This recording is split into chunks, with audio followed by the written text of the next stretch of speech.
आज का दिन बहुत ख़ास है, ख़ास करके शिष्य और गुरुओं के लिए। गुरु और शिष्य परंपरा कोई नई नहीं है, प्राचीन काल से चली आ रही है। आप वेदों के बारे में पढ़ते हैं, आप उपनिषदों के बारे में पढ़ते हैं। तो उपनिषद का अर्थ क्या होता है? समीप बैठ के ज्ञानार्जन करना। समीप क्यों कोई बैठेगा? तो गुरु शिष्य परंपरा आज क्या है? आज गुरु पूर्णिमा है, और गुरु पूर्णिमा कई मामलों में महत्वपूर्ण है। इसकी व्याख्या हम 2-4 मिनट में नहीं कर सकते, लेकिन एक बात ये बिल्कुल सत्य है कि इस दुनिया में अगर आपकी सफलता को कोई पचा सकता है, या आपकी सफलता कोई चाहता है, जिसको कोई दिक्कत नहीं है, केवल वो आपकी सफलता निस्वार्थ चाहता है, तो वो पहले तो आपके माँ बाप हैं, आपके माता पिता हैं, और उसके बाद अगर किसी का स्थान आता है, और कई बार उसके पहले स्थान आता है, तो वो गुरु है।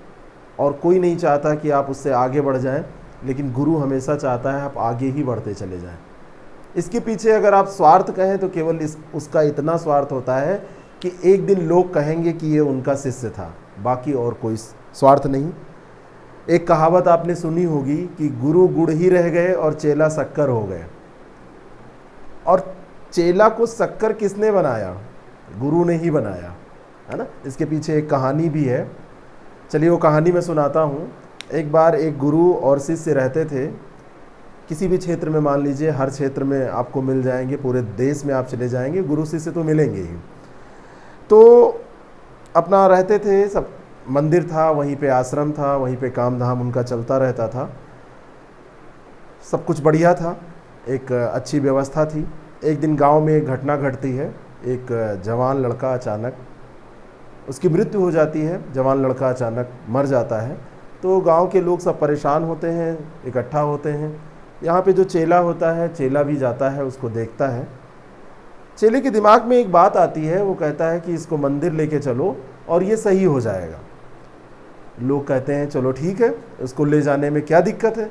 तो लोग उसको मंदिर लेके जाते हैं, उसको मंदिर लेके जाते हैं, और वहाँ पर जो चेला होता है वो गुरु के चरणों की धूल लेता है, उनको प्रणाम करता है, धूल लेके, और उसके मस्तक पे लगाता है, जो वो लड़का होता है, और लड़का उठ खड़ा होता है, लड़का सही हो जाता है।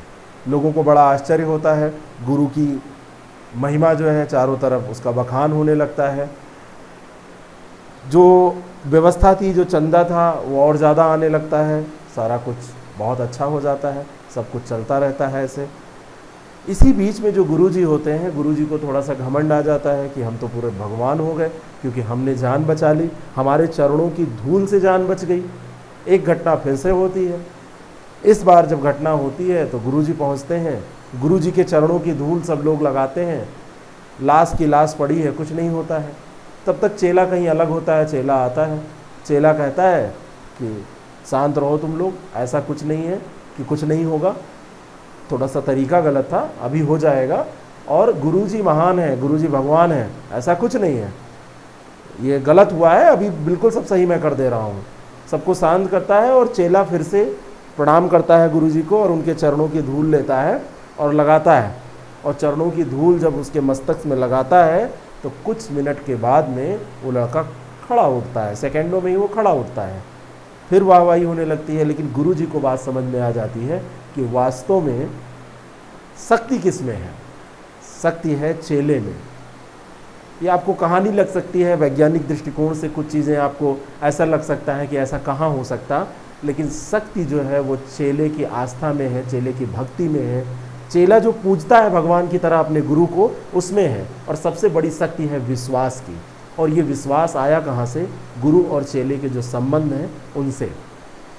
गुरु जी उठते हैं, चेले के चरणों में गिर जाते हैं, लेकिन चेला उस समय एक बात बोलता है, कहता है गुरु जी ये सब आपकी देन है ना। बाकी वो कुछ नहीं बोलता, लेकिन गुरु जी समझ जाते हैं कि गुरु जी को अहंकार आ गया था, इसलिए ऐसा कुछ नहीं हुआ। लेकिन चेला जो था उसको अहंकार नहीं था, इस कारण से वो चरणों की जो धूल थी वो वैसे ही काम की। तो गुरु और शिष्य ये जो संबंध है, ये ऐसा संबंध है जो बचपन से स्टार्ट होता है, और मरते दम तक जो आप जो भी कार्यकलाप करते हैं, आपके गुरु का असर उस पर होता है। मैं उन सभी गुरुओं को सादर प्रणाम करता हूँ जिन्होंने मेरे जीवन में अलग अलग पड़ाव पे मुझे आगे बढ़ाया, इस लायक बनाया। और आज आप लोग या मैं जो भी काम कर रहे हैं बचपन से अभी तक उन गुरुओं के कारण ही कर रहे हैं, और उनकी कृपा हमेशा हम पे बनी रहे, हम ऐसे आगे बढ़ते रहें। आप सभी को गुरु पूर्णिमा की बहुत बहुत शुभकामनाएं। और ज़िंदगी में कोई भी मुकाम हासिल कर लें, लेकिन उन्हें कभी ना भूलें जिन्होंने आपको आगे की राह दिखाई है। Thank you so much.